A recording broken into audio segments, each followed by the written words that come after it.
no te desconectes. En breve, Divina Justicia. Todos los martes de 6 a 7 de la noche. Solo por Miraflores TV Digital. Una mirada diferente.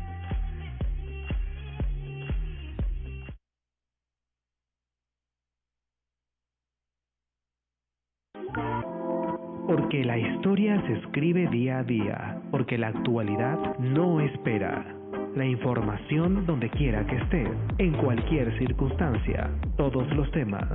Miraflores TV Digital, una mirada diferente.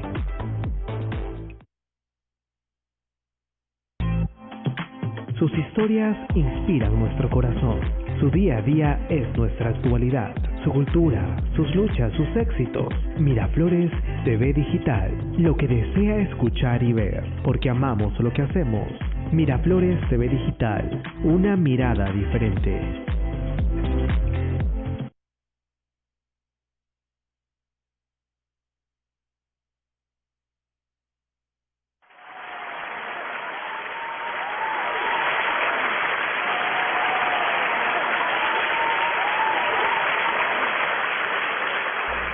Hola, ¿qué tal? Buenas tardes, casi noches.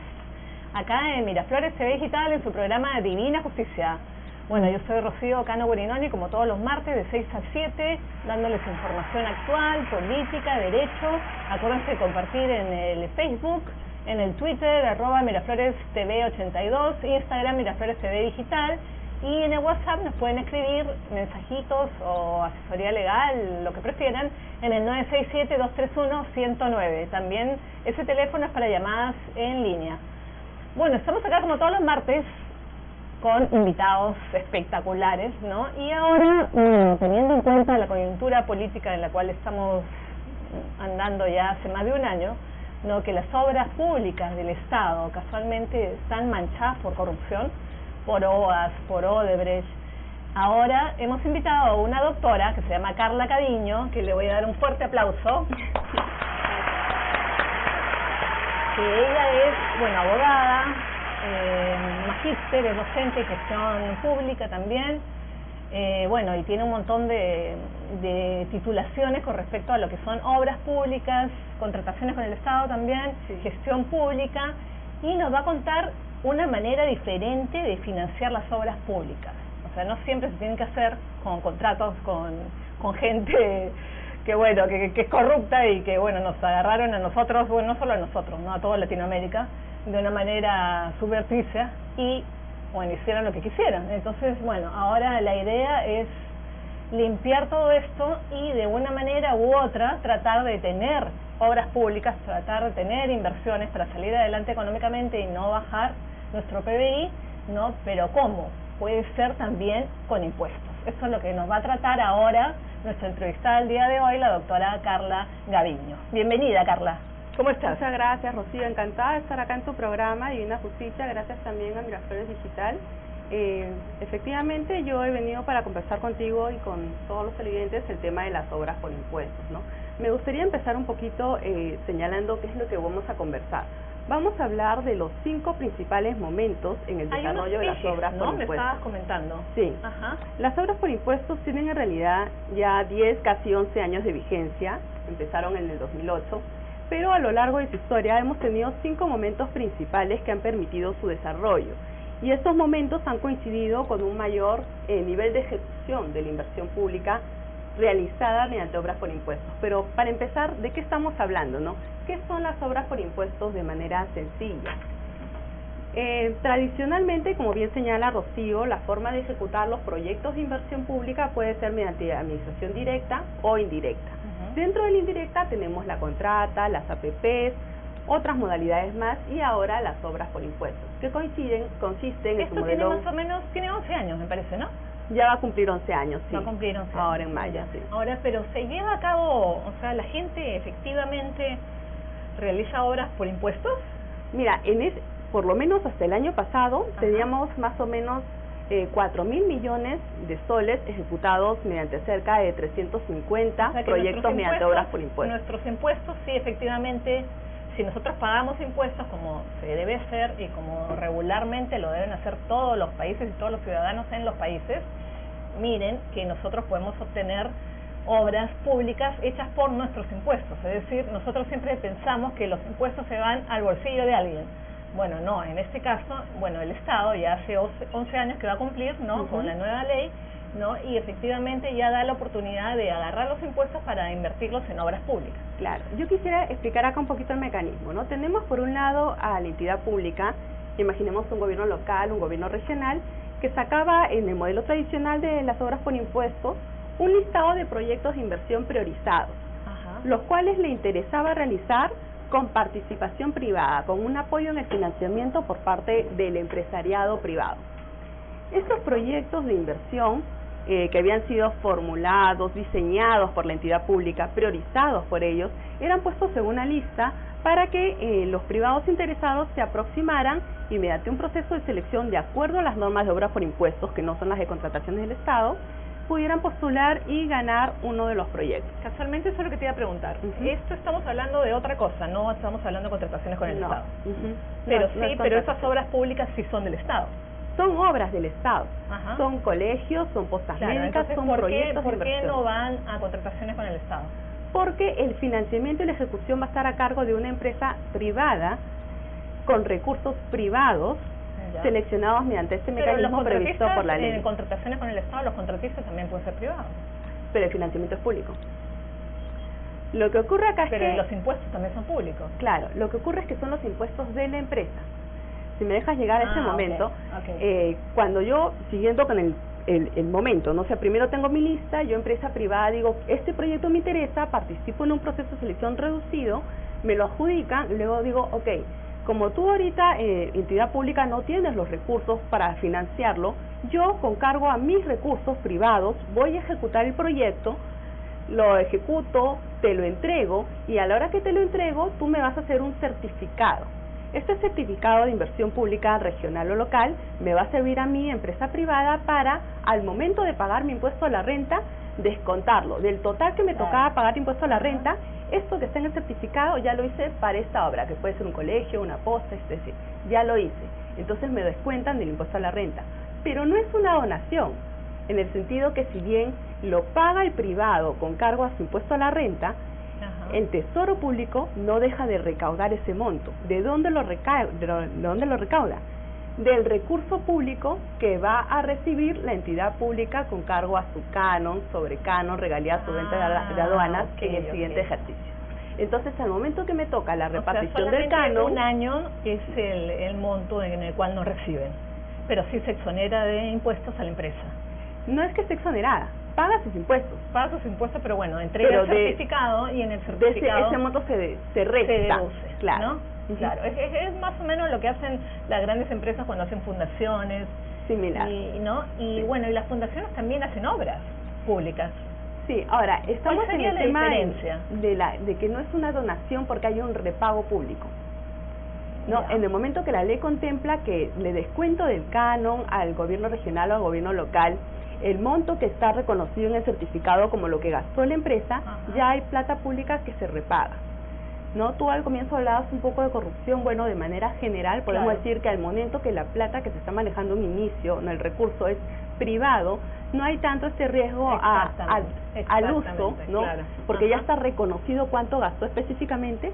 Inclusive en la municipalidad, el gobierno regional tiene que dar su ok a lo que se ha gastado y luego se le descuenta directamente. Claro, ya ve, corrígeme si me equivoco, y ahí sería casi imposible hacer un tema de lavado de activos. Sumamente difícil, ¿no? Porque casi imposible, ¿no? Porque efectivamente ya está bancarizado todo lo que entra de esta empresa privada, que después a la hora hace una obra privada pública, claro, exacto, tiene un contador que ya obviamente la SUNAT ya sabe sus ingresos, sus egresos. ¿No? Entonces, bueno, eso facilitaría. Y también se puede proyectar cuánto va a recibir de canon el gobierno regional o el gobierno local. Ahora, un primer tema acá, que justo estamos hablando, ¿no?, de municipios, gobiernos regionales, canon, es ¿a qué estaba diseñado inicialmente el tema de las obras por impuestos, que también les dicen OXI? Bueno, inicialmente estaban diseñadas justamente a localidades donde se perciba canon, que no es todo el Perú, sino que es básicamente el tema centro, un poco centro-sur, ¿no? Y donde había una importante actividad privada que estaba interesada en desarrollar lo que es la responsabilidad social empresarial. Entonces, estaba dirigido a este tipo de localidades, Cusco, por ejemplo, ¿no? Ancash. Claro, donde hay una cierta actividad extractiva. Entonces el empresariado dice, bueno, a mí me interesa participar en obras que repercutan en mi relación con el gobierno local, con la comunidad, que generen una imagen positiva de cómo yo estoy apoyando el desarrollo, exacto, y que aparte me permita saber a dónde, me permita saber a dónde se van mis impuestos, ¿no? Cosas que, como tú bien dices, postas, estadios, colegios, sitios donde la población vea directamente cómo contribuyo yo como empresario, en algo que no necesariamente es el core de mi materia, porque puede que yo me dedique a otra actividad. Pero puedo subcontratar a una empresa especialista que yo, bajo mi régimen privado, superviso con la eficiencia y las celeridades que la regulación privada permite para desarrollar el proyecto. O sea, tercerizar. Así es. Esto también lo permite la norma de obras por impuestos. Ahora, este fue un primer diseño que, como tú comprenderás, era interesante, apoyaba a que el sector privado estreche su relación con el público y que al público le apoyaba en el sentido de que podía adelantar el financiamiento de obras que quizás en ese momento, en ese año, no tenía el recurso, pero que después iba a poder descontar. Entonces le permite adelantar el financiamiento del proyecto. Este mecanismo en algún momento surgió alrededor del 2012 la duda de ¿por qué no lo vamos ampliando? Entonces aquí vienen los momentos que yo quiero compartir con ustedes, que hemos analizado que de alguna manera han permitido la ampliación y la divulgación de este mecanismo, ¿no? Este mecanismo inicialmente, como habíamos conversado, consistía en un listado de proyectos realizados por la entidad pública, que la entidad pública consideraba que sería importante que el privado pueda participar. Pero luego se dijo, ¿qué tal si hay proyectos que el privado puede identificar y ayudar a formular, quizás más rápido, y que quizás con mayores recursos, de esa lista que estabas comentando de prioridades, sí, y que quizás el público todavía no ha identificado, no tiene la velocidad para andar formulando, dado la gran cantidad de proyectos y de trabajos que tiene una municipalidad o un gobierno regional. Reciclaje, tranquilamente, ¿no? Qué sé yo, veredas, ¿no? De ecoamistades, ecoamigas, ¿no? Bueno, un montón de cosas. Una gran gama que de repente, de rubros que de repente al privado se le pueden ir ocurriendo efectivamente conforme ve que la población cerca de su centro de actividad necesita y que el Estado no se ha dado abastos para ir formulando, ¿no? Porque también tiene otras necesidades que atender.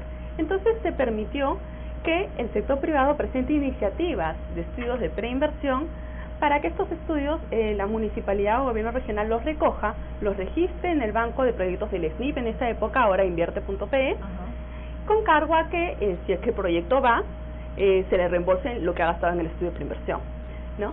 Esto permitió, como te digo, abrir un poco más el abanico de las obras por impuestos, pero lo estamos abriendo dentro de la misma ubicación geográfica. ¿Cómo salimos de esta ubicación geográfica a otras ubicaciones más, a otros tipos de proyectos más? Esto se vino realizando a partir del año 2013 en adelante. Por ejemplo, me estás haciendo acordar de un proyecto que tenía el Ministerio de Transportes y Comunicaciones, en cual hacía de que, bueno, las entidades privadas no entren a un tema de darles internet en las zonas andinas, que es muy difícil porque bueno, tenemos las cordilleras, ¿no? Claro. Entonces es muy difícil el acceso de las antenas. Entonces, ¿qué pasaba? Las grandes, que es Claro, Movistar, no querían entrar. Sí. Entonces no comenzaron a entrar las pequeñas, ¿no? Pero bueno, ahí también se dio una serie de temas de corrupción y también se dieron cosas de que efectivamente no estaba bien diseñado, total quedó en nada, ¿no? Y se invirtió. Entonces, eso es lo que te quería preguntar. Tú, dentro de tu experiencia como profesional y dentro de especialista de este tema, ¿has visto efectivamente empresas privadas que hagan obras por impuestos, ¿no? Y que efectivamente sea bueno para ellas, o sea, como empresas, porque generalmente son buenos para las empresas, pero después la obra tiene alguna falla, por ejemplo, con este tema que te estoy hablando del Ministerio de Transportes y Comunicaciones, que sí, efectivamente no pusieron bien, no me acuerdo cómo se llama el hilo de internet, y que no era de buena calidad, y en fin, una serie de cosas que efectivamente la sierra se quedó y hasta el momento no tienen internet, ¿no? Yo te agradezco tu pregunta porque esto nos permite también entrar a otro tema que justo coincide con uno de los aspectos principales. Si bien no conozco el caso puntual de que me comentas, En el marco de las obras por impuestos, conforme se fue desarrollando, surgió el tema, ok, yo entrego una obra, está muy bien, tiene mi nombre, se sabe que yo le he participado en su desarrollo, pero su mantenimiento no es el más óptimo, entonces de alguna manera la imagen, por así decir, de la empresa privada también se podía ver un poco, ¿no? Claro. Oye, el servicio mismo que la municipalidad esperaba brindar, pues no era el más idóneo. Ya me acordé, ¿sabes qué caso era? Del canal Azteca. Ya. Que No, ya, que se mentiría. fueron de acá de Perú. Eso fue hace más o menos unos 10 años. Y que se fueron del Perú, pero entraron allí, entraron a esta normativa. Y efectivamente hicieron la tercerización que tú dices, y bueno, no salió bien. Ya. Entonces, bueno, sí, efectivamente le dieron el certificado, no pagaron impuestos en varios periodos, pero la obra total no resultó. Entonces, ¿cuál es la fiscalización en ese caso? Por ejemplo, conocemos los casos de fiscalización en contrataciones con el Estado que lo lleve a OCE, ¿no? Sí, OCE. Pero ¿cómo hacemos para fiscalizar en estos casos? En realidad siempre hay un supervisor del proyecto que recae, que no está a cargo de la entidad pública. Pero ya lo vemos que efectivamente el supervisor va cuando quiere, que es mentira, que va. No, efectivamente sí, la entidad pública es la que en el marco de las OSIS, hoy en día ya se Ajá. permite también involucrar el mantenimiento. Ya. Entonces al momento bueno, que está se, mejor, claro, ¿no? al momento Claro. a partir del 2012-13 que se amplió el marco de este certificado que se llama el CIPREL, para también abarcar lo que es el mantenimiento, ya se permite que el privado participe ahí, de manera que la obra, una vez construida y entregada, tiene también un mantenimiento periódico que permite que siga en funcionamiento a lo largo de la vida útil esperada, con lo cual se beneficia a la población, la entidad pública y la empresa privada que sigue viendo pues la obra que realizó, Claro. que sigue en funcionamiento. Pero por eso te digo, ¿qué pasa cuando efectivamente la obra, por ABC motivos, no sale como en verdad se quería? Es un poco Y ya el difícil que en certificado ya materia se de emitió, OSI hoy en día claro. no salgan así, ¿no? Porque desde el momento que el estudio de preinversión está a cargo, si bien lo puede hacer el privado, no, sobre todo cuando lo hace el privado es mucho más difícil porque supuestamente la eficiencia, se espera que los consultores, que el nivel de expertise sea un poco mayor, Ajá. que hay un poco de más dedicación que frente a la carga que tienen los funcionarios públicos, que a veces es uno con tantos proyectos. Claro, ¿no? pero el supervisor es del Estado.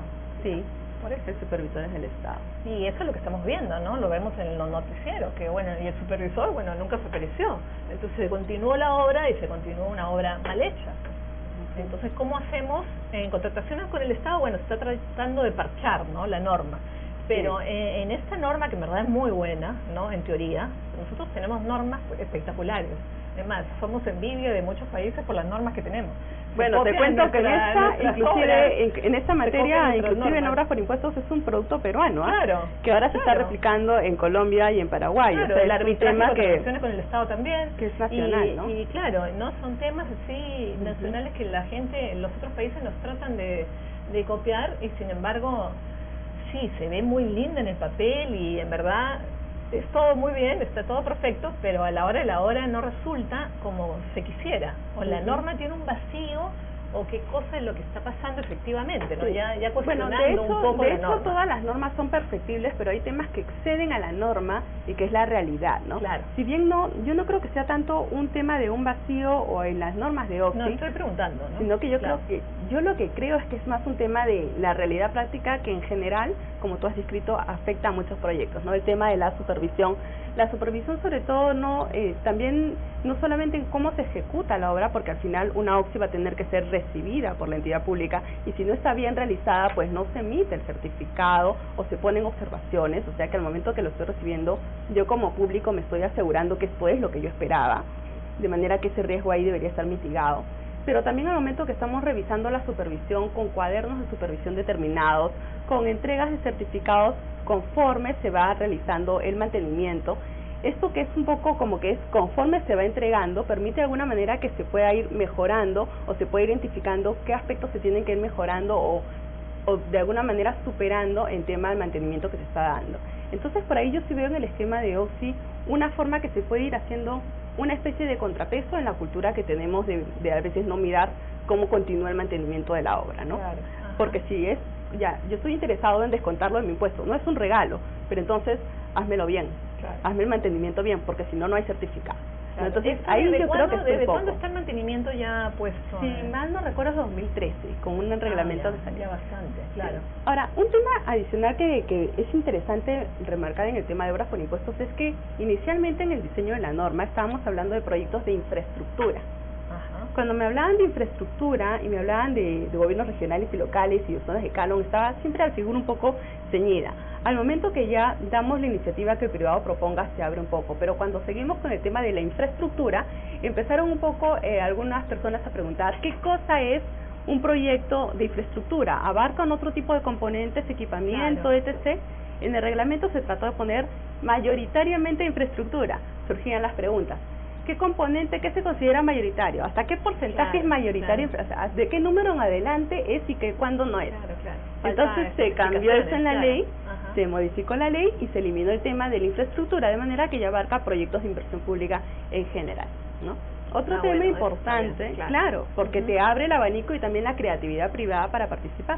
Otro tema importante, Claro, y yo tampoco creo, no tanto para las regiones, discúlpame que te interrumpa, para las regiones que tienen un canon minero, por ejemplo, Sí. sino también para otro tipo de regiones, o también para gobiernos locales. ya abarca los locales que tienen canon, pero lo que tú mencionas de que solamente sea canon también se modificó a nivel reglamentario en esa época, en el año 2012. ¿Por qué? Porque se incluyó en el reglamento de obras por impuestos que estos certificados se podían pagar con cargo a los recursos determinados de las entidades, ¿no? Ok. De recursos determinados provenientes de fondos públicos. En ese momento que se establecieran según un decreto supremo, se estableció el FONIE y el FONIPREL, que tenían en común denominador pues estar dirigidos a zonas de pobreza y pobreza extrema.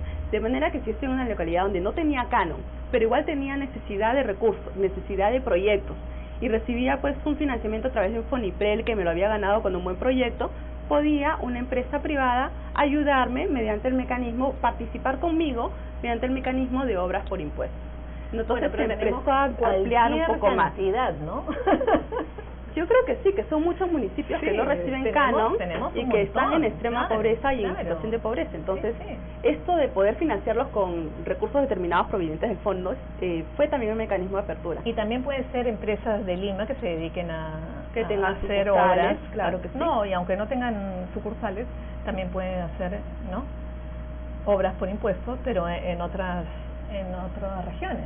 Podría ser, ahora lo natural es que el incentivo que tengo como empresario privado está en mi vinculación con mi localidad y con la población aledaña a mi centro de desarrollo, ¿no? Es mi relación con la localidad gubernamental o con los ciudadanos. Claro, pero a ver, ponme un ejemplo para que nuestros televidentes nos vean. Por dar un o sea, ejemplo, lo vean más. claro, si estamos hablando, por ejemplo, en el modelo tradicional de temas de canon, estamos hablando de actividades de zonas con actividades extractivas, Claro. podría ser una minera, por ejemplo. Claro. Entonces yo, una minera que quiero mejorar mi relación con la población aledaña, puedo hacer postas médicas, puedo hacer centros educativos de educación básica, puedo hacer pistas y veredas, como bien señalas, o sea, lo que ellos vayan señalando que necesitan o que yo identifique que necesitan y que de alguna manera mejore la productividad de la localidad, ¿no? Claro. Impacte positivamente en Pero da la ciudadanía. coincidencia que eso no se está dando. Es un poco a lo que se espera llegar y yo creo que mucho depende de la difusión del mecanismo. Claro, por eso es que estamos acá, ¿no? Y por eso es la idea de que los empresarios que están escuchando ahora se interesen por este tema, porque en verdad que es muy buena praxis, ¿no? Por decirlo de alguna manera. En realidad se Pero- está replicando justamente porque se ha identificado de forma internacional que es una herramienta que, si bien no a todos les gusta asociarlo con la responsabilidad empresarial, responsabilidad social empresarial, sí es una forma, un instrumento que tienen las grandes empresas para poder desarrollar esta vinculación con la ciudadanía. Ahora, en las nuevas normas de OXI se ha incorporado inclusive a entidades del gobierno nacional, de manera que ya es posible hacer proyectos de obras por impuestos en colaboración tanto con gobiernos locales, regionales, con algunas universidades que perciben canon, así como algunas entidades del gobierno nacional en algunas materias que se van señalando por decreto supremo. Viene, por ejemplo, a la mente el turismo, Claro. no, saneamiento, agricultura, otras que se han ido señalando y que inicialmente no estaban en el modelo porque estábamos pensando en cierre y cemento necesariamente con canon, pero se fue ampliando el abanico. Entonces, si bien todo esto es novedoso, yo creo que conforme se vaya conociendo, el Perú tiene alternativas y esta es una alternativa interesante. Ahora, también tenemos que ser un poco realistas. por obras por impuestos no vamos a solucionar todas las necesidades, porque esto no es mandatorio, es facultativo, es un mecanismo de acercamiento, de colaboración público-privada, pero ¿y cuál sería es el ideal que se beneficio, dé esa aparte colaboración, de ese monto en el cual el certificado, bueno, no les exonera, pero sí, bueno, no pagan, se deduce, ¿no? Se deduce, ¿no? Es como un crédito, ¿no? De alguna manera. Claro. Entonces, ¿cuál es el otro beneficio que podría tener una empresa privada? De cara al privado, claro. ¿no? Claro, podemos ver los beneficios de cara al público, de cara a la entidad pública, de cara al privado. De cara al privado, al público creo que ya quedó claro, ¿no? Claro. Que bueno, pueden hacer postas médicas, pueden hacer colegios. Pueden adelantar el financiamiento de proyectos para los cuales ahorita no tienen el recurso, inclusive, ¿no? Y contar con la celeridad y la eficiencia privada que a través de una norma de contrataciones le costaría un poco más. En el ejemplo que pusiste, por ejemplo, de las mineras, ¿no? ¿Qué cosa pasa? Efectivamente, las mineras hacen pistas espectaculares, pero nada más pasan sus autos.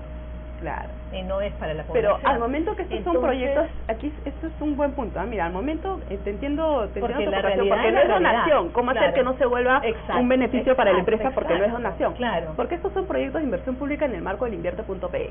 ¿Y qué tiene el Invierte.pe que está funcionando hace ya desde 2016, 2017? Lo que tiene es que los proyectos los establece en una cartera alineada al cierre de brechas. Es decir, primero, cada entidad pública identifica sus brechas en lo que es prestación de servicios y provisión de infraestructura para el desarrollo del país, y solo si es que nos aproximamos a ese cierre de brechas, se establece una cartera, un listado de proyectos. Entonces yo tengo que cogerlos de ahí. Inclusive los nuevos que yo quiera meter como iniciativa privada se tienen que ceñir a esas brechas para poder estar dentro de los primeros años de ejecución.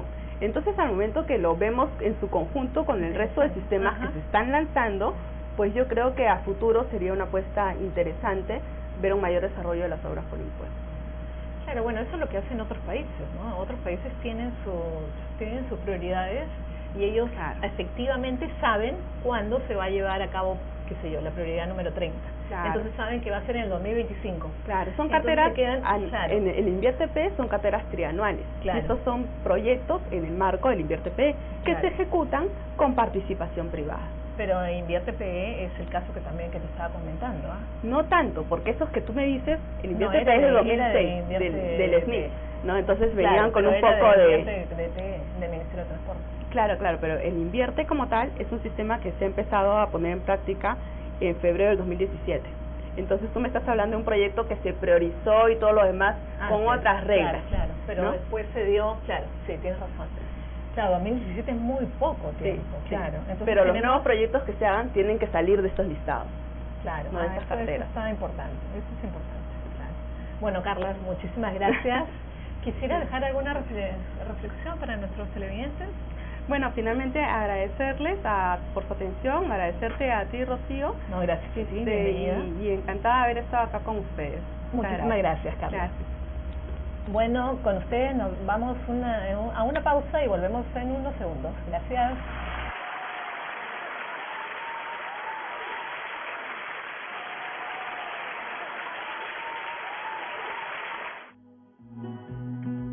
Porque la historia se escribe día a día. Miraflores TV Digital.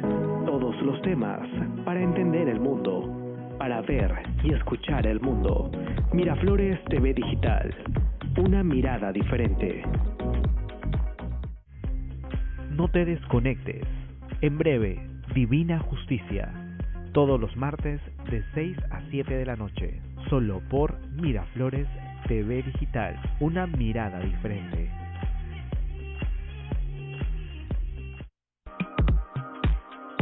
Desde 1935, porque amamos lo que hacemos, siempre con el corazón. Ahora Miraflores TV Digital llega para todo el continente. Programas, reportajes y los mejores contenidos sobre el Perú y el resto del mundo. Miraflores TV Digital, porque la historia se escribe día a día.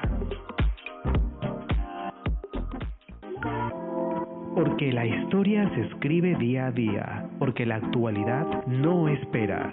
La información donde quiera que esté, en cualquier circunstancia, todos los temas. Miraflores TV Digital, una mirada diferente. Sus historias inspiran nuestro corazón. Su día a día es nuestra actualidad, su cultura, sus luchas, sus éxitos. Miraflores TV Digital, lo que desea escuchar y ver, porque amamos lo que hacemos. Miraflores TV Digital, una mirada diferente.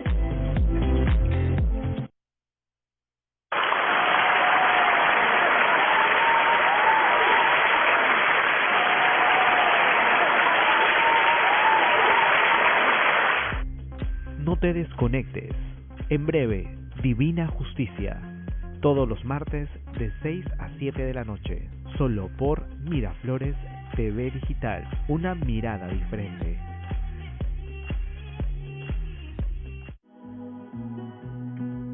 Porque la historia se escribe día a día. Miraflores TV Digital. Todos los temas para entender el mundo. Para ver y escuchar el mundo. Miraflores TV Digital. Una mirada diferente. Desde 1935, porque amamos lo que hacemos, siempre con el corazón. Ahora Miraflores TV Digital llega para todo el continente. Programas, reportajes y los mejores contenidos sobre el Perú y el resto del mundo. Miraflores TV Digital, porque la historia se escribe día a día. Porque la historia se escribe día a día, porque la actualidad no espera. La información donde quiera que esté, en cualquier circunstancia, todos los temas. Miraflores TV Digital, una mirada diferente.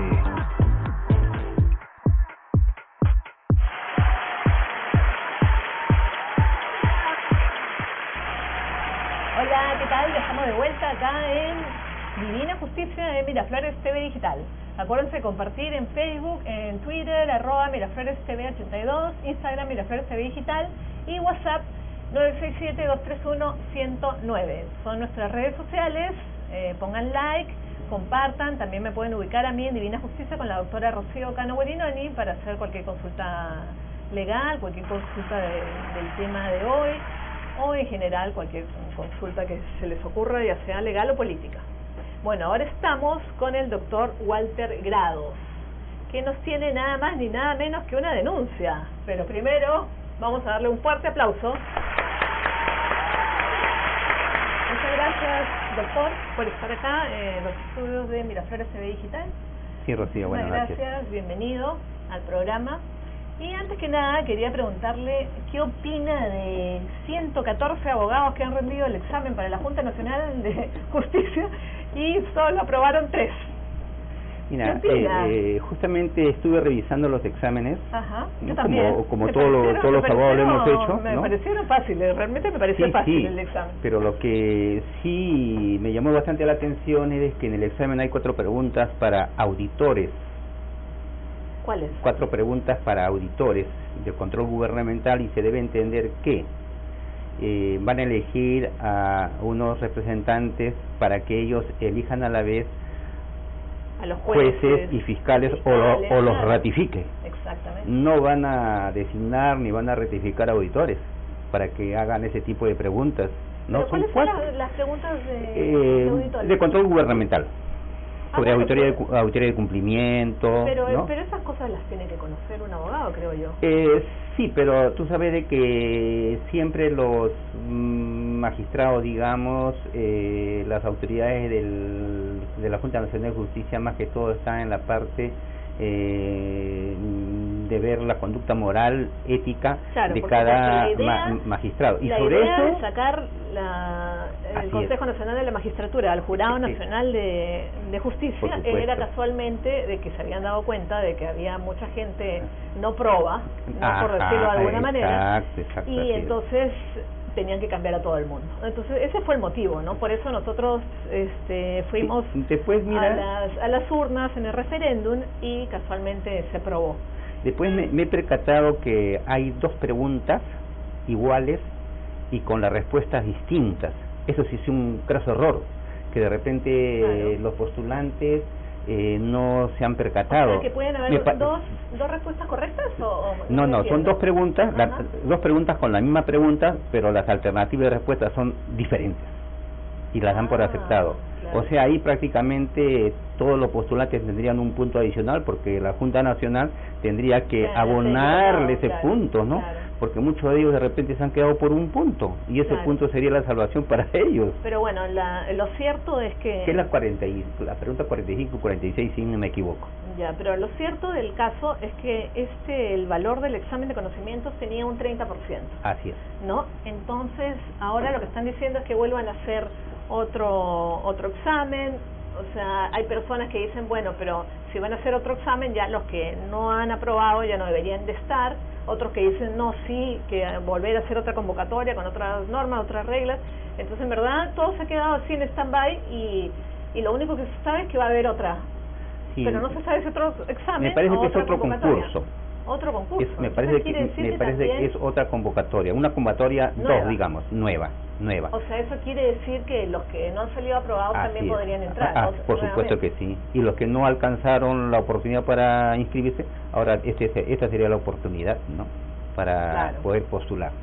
Claro, pero el examen tendría que ser más difícil a su criterio, ¿no? Tendría que ser más difícil, tendría que ser igual de exigente o tendría que ser, no sé, diferente. ¿Cuál es su opinión al respecto? Bueno, mi opinión es más que todo, mira, se está pidiendo abogados con más de 25 años de experiencia. Más de 20 años de colegiatura, ¿no? Claro, de colegiatura. Entonces son personas que ya muchos de ellos tal vez han dejado esto de los estudios, aunque todos los profesionales siempre nos capacitamos permanentemente. Sobre todo los abogados, ¿no? Porque las normas cambian tan rápido que no hay manera. Claro.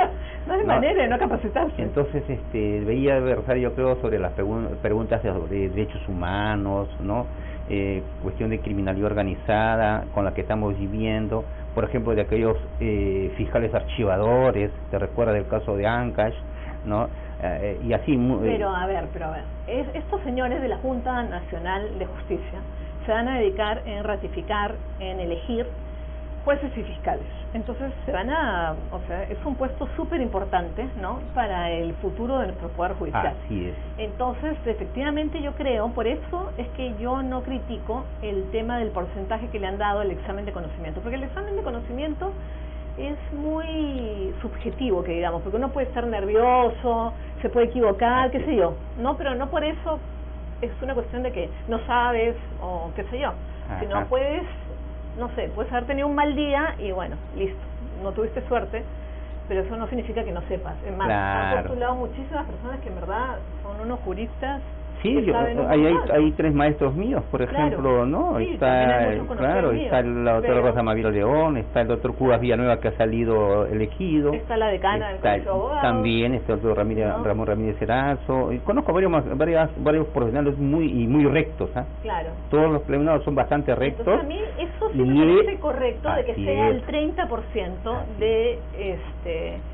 de la nota del 100%, ¿no? Porque en verdad la Junta Nacional de Justicia se debería de fijar más en la probidad, en la experiencia, Así es, yo estoy de acuerdo con eso. Bueno, en fin, ¿no? En la persona, porque uno primero es la buena ética persona, y la moral que debe primar en ellos. Primero es una buena persona y después, o un buen individuo, o un buen ciudadano, y después es un buen profesional. No al revés. No es al revés. Claro, entonces yo creo que allí tienen que chequear bien eso, y por eso digo que sí les doy la razón en cuanto al 30% que dicen, ¿no? También estoy de acuerdo. Y acá en este tema, toda la ciudadanía debemos estar atentos a lo que está pasando, porque de esto depende justamente la buena o la mala administración de justicia que vamos a tener aquí para adelante, ¿no? Porque todos sabemos cómo se ha manejado la justicia anteriormente, que no había injusticia.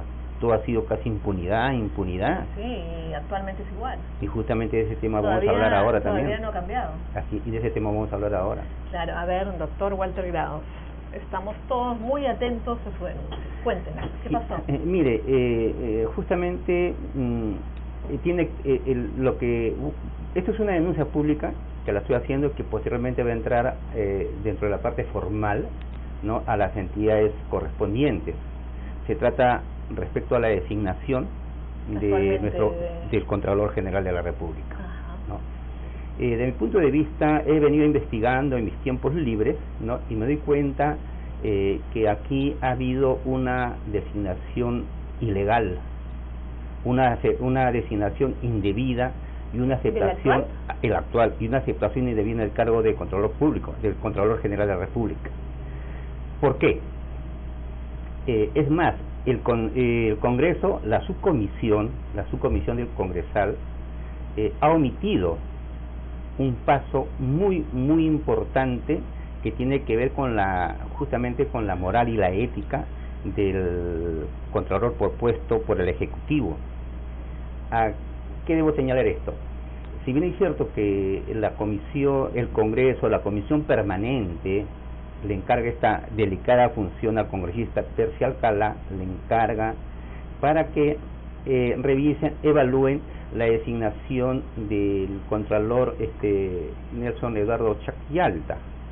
Entonces ellos instalan, el año 2017, se instala la comisión y comienzan a cartear a las diferentes instituciones para ver el cumplimiento, básicamente, dentro de ellos los artículos 28 y 29 de la ley de la Contraloría, que es la ley 27785, y desde mi punto de vista no cumple.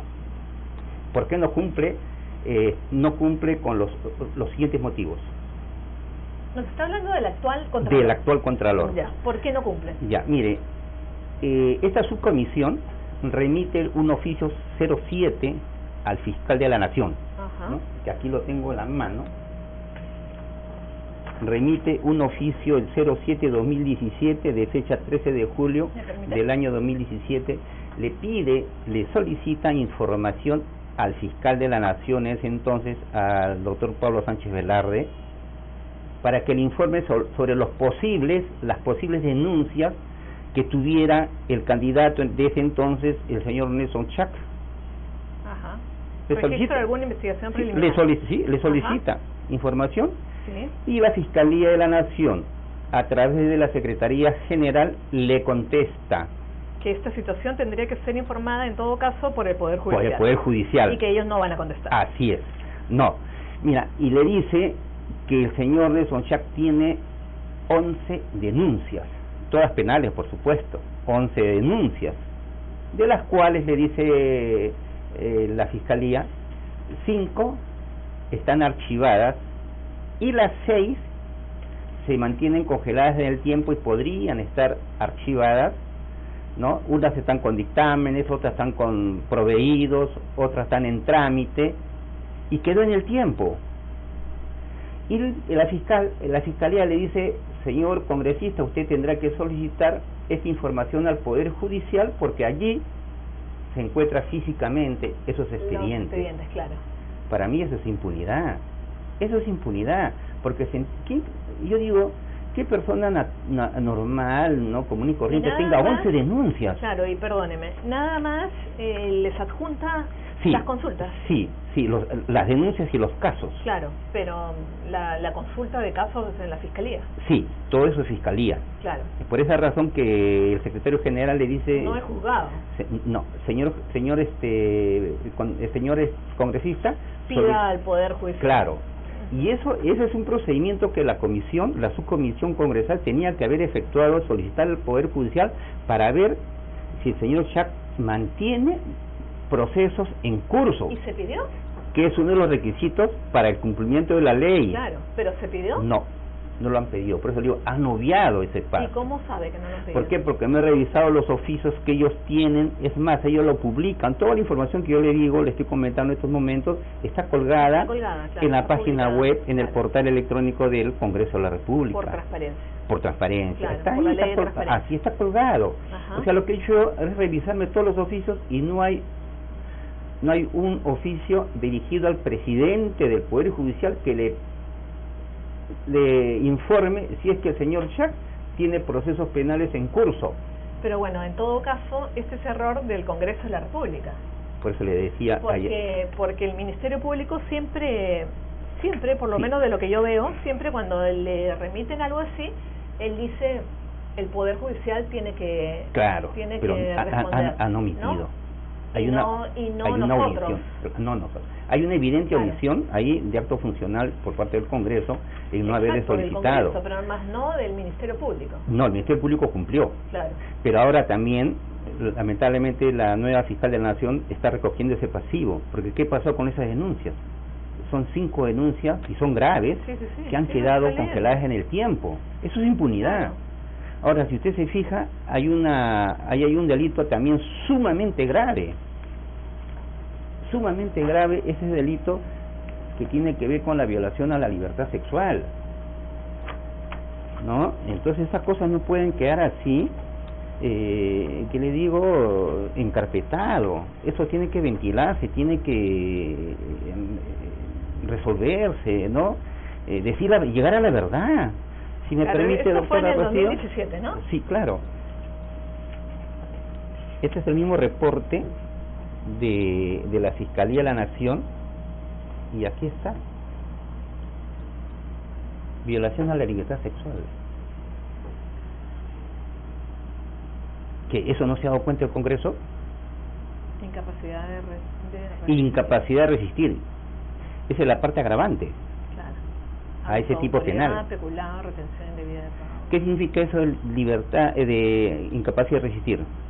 Significa que presuntamente habría una presunta violación ante una persona en estado de inconsciencia, una persona dopada, claro, una persona enferma mental, que no puede autodefenderse ante una presunta violación. Dígame, ¿y eso lo ha pasado por alto? 2006. El 23 de... ¿Y en qué estado situacional se encuentra? Está con dictamen, me parece. Ajá. Que y así nomás quedan las denuncias. Me parece que eso no debe pasar en el país. Y tampoco, y no lo tenemos, o sea, no tenemos lo que dice el juzgado. Así es. O sea, se ha quedado acá, o sea, nada más tenemos en los casos de la Fiscalía. Claro. Ahora, si usted se fija... No del juez. No del juez, no del Poder Judicial. Claro. Y hay delitos de violación y resistencia a la autoridad. Sí, hay un montón. Y hay varios. Sí, hay varios, sí. Hay varios delitos por violación y resistencia a la autoridad, peculado, y hay uno debida de pagos, claro, hay una con, todavía el fiscal le pide una, me permite, acá le está pidiendo el fiscal, en cuanto hace la denuncia, disposiciones comunes con pena accesoria de inhabilitación al funcionario público de ese entonces, el señor Nelson Schack. ¿Y usted ya hizo la denuncia? Mire, yo ya tengo la experiencia de haber hecho una denuncia al anterior Contralor, ¿no? Y la denuncia se quedó encarpetada en el Congreso. Entonces, esto a mí me motiva. Lo que pasa es que el Contralor lo elige el Ejecutivo. Así es, lo designa el Legislativo, lo propone el Ejecutivo. Lo propone el Ejecutivo. Y el Congreso es el que lo ratifica. Lo designa. Lo designa. La propuesta viene del Ejecutivo, en este caso por él es presidente de PPK y él es ministro Zavala, y la designación ya sale por la Comisión Permanente del Congreso de la República, ¿no? Ok, ¿y cuáles son las medidas que usted va a tomar en este caso? Ahora, como le decía, bueno, ya lo ha escuchado toda la gente. Yo tengo la experiencia ya de haber presentado una denuncia anterior y la denuncia se quedó encarpetada por 8 o 9 meses, y si no es por cuarto poder, sale esto a la luz y se investiga, ¿no? Y hoy en día el excontralor, bueno, lo removieron, ¿no?, de su cargo, lo asume Nelson Schack, pero ahora nos encontramos con algo mucho más grave, que usted lo está viendo. Y esta cosa no podemos permitirlo nosotros como ciudadanos, no podemos permitirlo nosotros como funcionarios del Estado. Y menos a un contralor, el contralor es el que efectivamente sí controla los recursos del Estado. Así Entonces, es. ¿de qué estamos hablando? Si estamos hablando de los temas de corrupción y nos quejamos tanto por el tema de la corrupción, ¿cómo podemos tener a un contralor que efectivamente no tiene la talla, ¿no?, para ser contralor? Y esto es capacidad moral, esto es ética. Ahora, ahora viene el efecto de todo esto. Esta inacción de parte del Congreso tiene su efecto justamente en la Junta Nacional de Justicia. Nelson Schack forma parte del Consejo Nacional de Justicia. Dígame, ¿y estaría en condiciones para evaluar la conducta moral y la ética de los postulantes? No, pues me parece que no, ¿no? Por supuesto que no. Claro. Entonces, ya de oficio, acá el presidente de la Junta Nacional, el defensor del pueblo, desde mi punto de vista, debería separarlo inmediatamente, porque va a contaminar. Claro, pero el defensor del pueblo ya sabe todo esto. Todavía. Recién se está haciendo público hoy. Hoy primicia, señores y señores, recién lo estoy haciendo público. Y en verdad que es súper grave lo que está es gravísimo, claro, es gravísimo. Este es producto de una investigación que uno hace porque uno investiga. Los samarquinos tenemos esa capacidad de ser investigadores, ¿no? Qué bueno. Y investigamos, ¿no? Y nos hemos encontrado con esto, pues. Lógicamente que esto va a entrar una denuncia al Congreso, va a entrar la denuncia de todos modos, ¿no? Se está preparando la denuncia y se va a formalizar.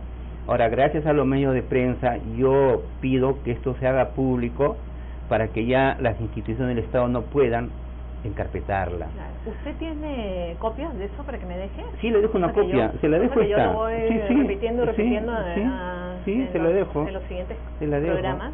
Sí. Claro, porque en verdad que está muy feo eso, muy grave. ¿eh?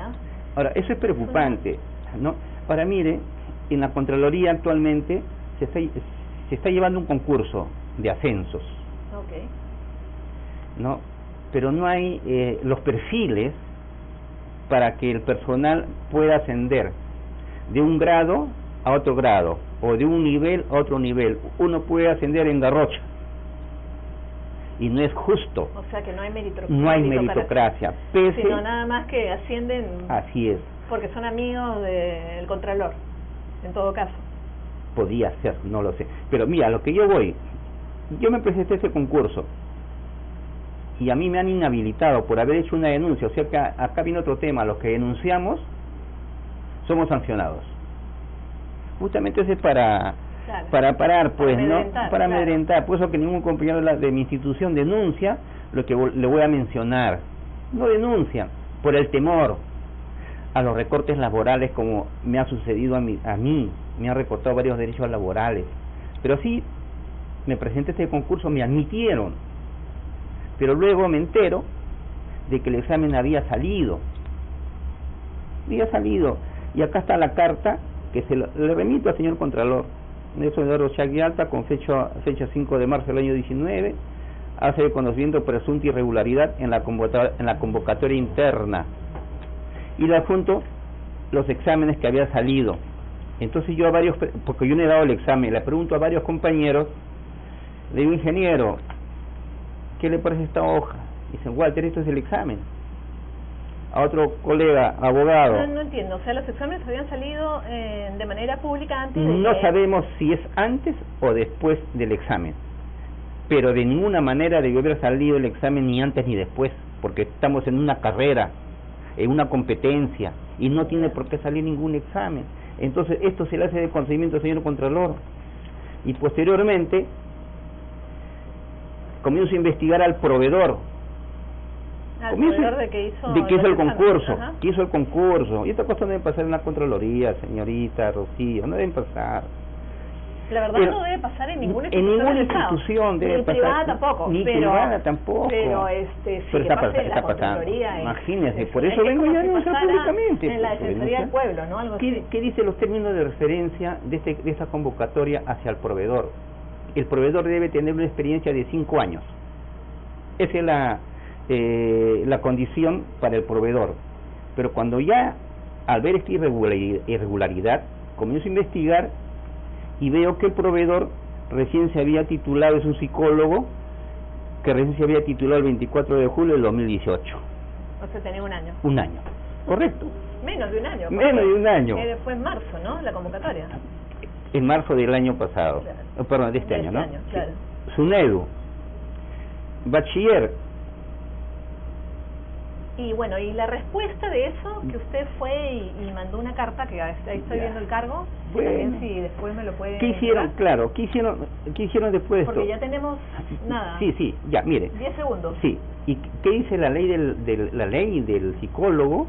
Ajá. Que para tener el ejercicio legal tiene que estar titulado colegiado habilitado. Claro. Hecho que tampoco no lo tiene el Contralor. Ojo, Contralor solamente en el momento de la designación tenía 1 año 8 meses. No tenía los 10 años, que exige la ley. Claro. La ley exige 10 años, tenía 1 año 8 meses. Es otra irregularidad. ¿Y esto? Ahora, otra irregularidad. Si bien es cierto que el Contralor tenía el título hace 17 años, estaba ejerciendo ilegalmente la profesión. Bueno, no estaba colegiado en ningún lado. No estaba colegiado y menos habilitado. Eso es un ejercicio ilegal de la profesión. ¿Estamos de acuerdo? No somos abogados. Entonces, ¿qué cosa hizo el Congreso entonces con eso? Lo designó. Claro. Por eso le digo acá, ya viene la denuncia por una designación indebida y una aceptación ilegal en el cargo. Es más, el Contralor comete un delito acá de falsedad ideológica al presentar una declaración jurada diciéndole al Ejecutivo y también al Legislativo, ha mentido, pues que cumple con todos los requisitos. No es así, claro. No es así. Esta cosa no debe pasar en el país, tenemos que cambiar. Doctor, así es. Tenemos que cambiar. Lo que nos ha contado ahora como denuncia, la verdad lo que tiene es como gravísimo, es gravísimo, y vamos a repetirlo en los otros programas para que les quede bien claro, y si hay alguna duda, por favor la hacen y seguimos con este tema. Bueno, doctor Walter Grado, muchísimas gracias por haber venido acá. Bienvenido a Miraflores TV Digital. Y esta es su casa. Ya está. Muchas gracias, Rocío. Bueno, muchísimas gracias. Y con ustedes nos vemos el próximo martes. Siéntese, por favor. Siéntese. Nos vemos el próximo martes. Les mando un besote y buen fin de semana. Chau.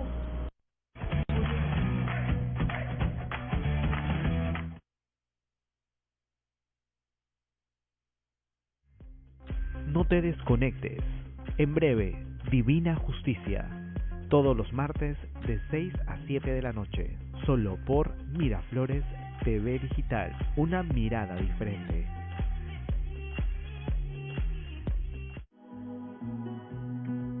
Porque la historia se escribe día a día. Miraflores TV Digital. Todos los temas para entender el mundo.